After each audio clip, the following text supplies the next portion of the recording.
ఆ, ఆ, ఇదిగో పోలీసులు ఏదో పని చేసి ఉండవని తెలిసిపోయి ఉండదు కదా. ఇంకా దేనికోసం కొడతా ఉండరు? ఏదైనా తెలుసుకోవటానికైతే కొట్టినా తప్పులేదు, అనవసరంగా కొడుతున్నారేంటి? చేసిన నేరానికి డైరెక్ట్ గా కోర్టులో శిక్ష వేయించుకొని సెంట్రల్ జైల్లో 30 ఏళ్ల దొబ్బి తిందామనుకుంటున్నారా? ఆనంద్ భైరవి గారు మీకంత సింపుల్ జర్నీని ఇవ్వకూడదని చెప్పారు. మీరు చేసిన తప్పుకో దెబ్బ చొప్పున తాట తీసేయమని మాకు లాంఛనాలు కూడా ముట్ట చెప్పారు. అమ్మే, తప్పుకో దెబ్బ చొప్పునంటే మనని సచ్చే వరకు కొట్టినా కొన్ని దెబ్బలు ఇంకా మిగిలిపోయి ఉంటాయి కదా. కానిస్టేబుల్స్, ఆవిడ ఎంత ఇచ్చిందో చెప్పండి, అంతకి డబ్బులు ఇస్తాను. ఏంటే నువ్వు ఇచ్చేది?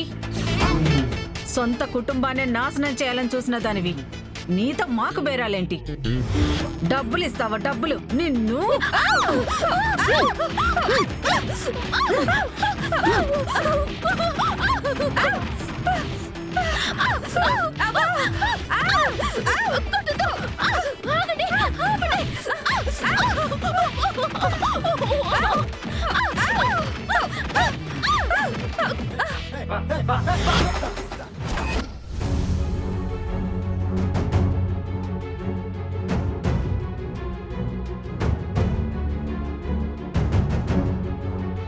ఏవండి,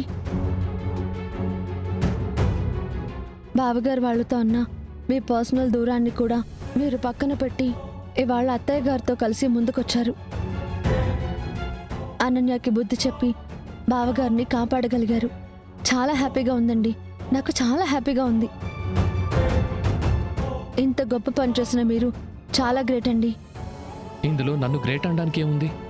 ఇంట్లో వాళ్ళకి ప్రాబ్లం వస్తే ఆ ప్రాబ్లంని తీర్చడానికి ముందుకు రావాల్సింది ఇంట్లో వాళ్ళు కాకి ఇంకెవరు వస్తారు? ఆ పరిస్థితుల్లో నేను ఇరుక్కున్నా నా కోసం కూడా వాళ్ళు అలాగే వస్తారు.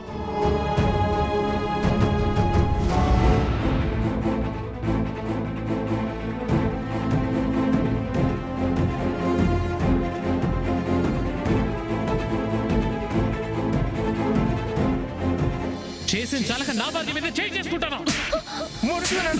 అసలే పెద్ద మనిషి నువ్వు. చిన్న పెద్ద తేడా లేదా నీకు? ఆ మర్యాద ఇచ్చి పుచ్చుకుంటే అందరికీ బాగుంటుంది. కింద చెప్పుల్లాగే ఉన్నామని అర్థమైంది.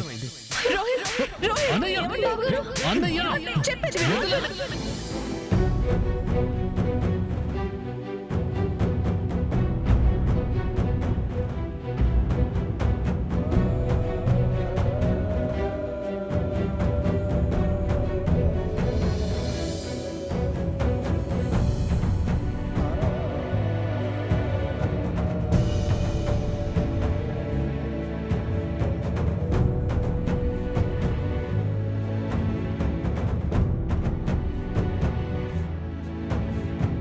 అదేంటి, ఒకరి కోసం ఒకరు అంత చేసుకుని కూడా మనసులో అసలు ప్రేమే లేనట్టు ఇలా ఎలా ఉంటున్నారు వీళ్ళు?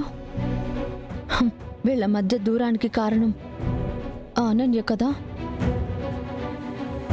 అయినా అనన్య పీడ విరుగుడయ్యాక కూడా వీళ్ళింకా ఇలా ఎడమొహంగా పెడమొహంగా ఉండడం ఏంటి? వీళ్ళని ఎలాగైనా కలపాలి. బాబుగారు,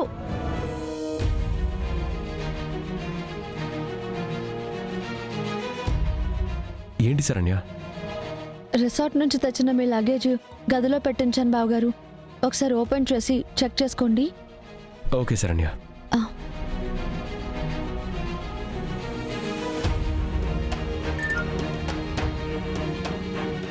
ఎలాగైనా బావగారిని మా ఆయన్ని కలపాలి.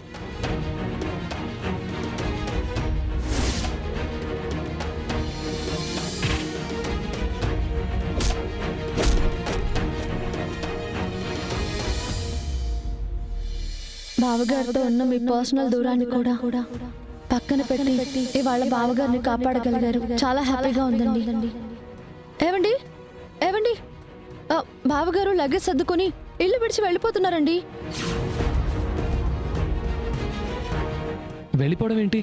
ఏమోనండి, మీ ముందు ఎందుకో బావగారు చాలా ఇబ్బంది పడటం నేను గమనించాను. మీరు బావగారి మీద ఇంకా కోపంతోనే కదా ఉన్నారు. సో తను ఇంట్లో ఉండి మిమ్మల్ని బాధ పెట్టడం ఇష్టం లేక ఇలా ఇల్లు విడిచి వెళ్ళిపోతున్నారేమోనండి.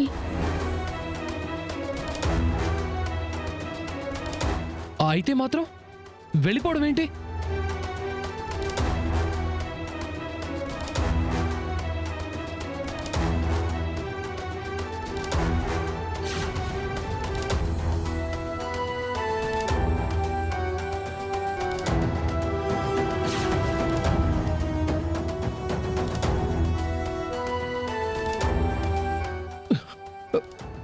అన్నయ్య, ఏంటన్నయ్య, ఎక్కడికి వెళ్తున్నావు? దర్శన్, ఏం చేస్తున్నావు? నేనేం చేస్తున్నాను కాదు, నువ్వేం చేస్తున్నావు?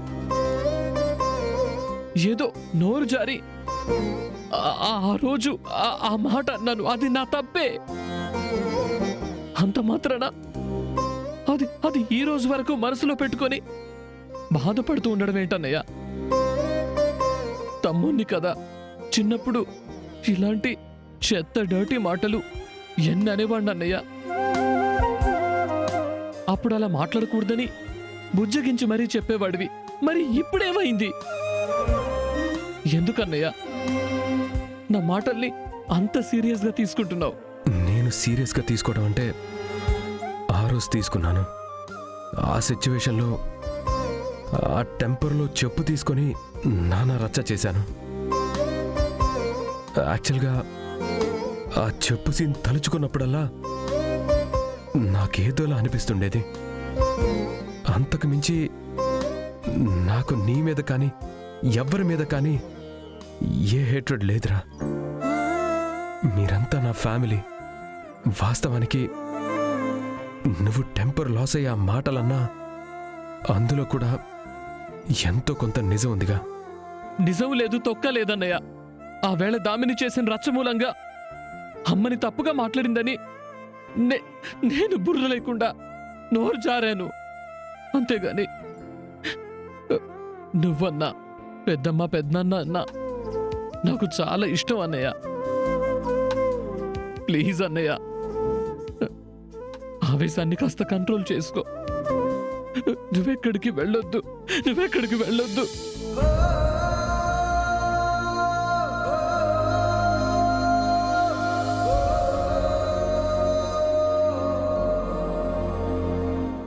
రే దర్శన్, నాకు అర్థం కావట్లేదు. నేనెక్కడికో వెళ్ళడం ఏంటి?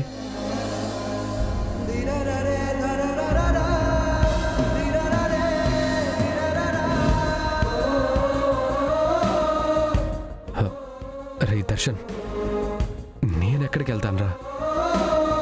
అయినా మీ అందరి ప్రేమను విడిచి నేనెక్కడికి వెళ్ళగలను? శాశ్వతంగా దూరం అవ్వాల్సిన నన్ను ఇవాళ మీరందరూ కలిసి ఇలా ప్రాణాలతో క్షేమంగా ఇంటికి తీసుకొచ్చారు. ఎంత అదృష్టం ఉంటే దేవుడు నాకు మళ్ళీ పునర్జన్మని ప్రసాదించుంటాడు.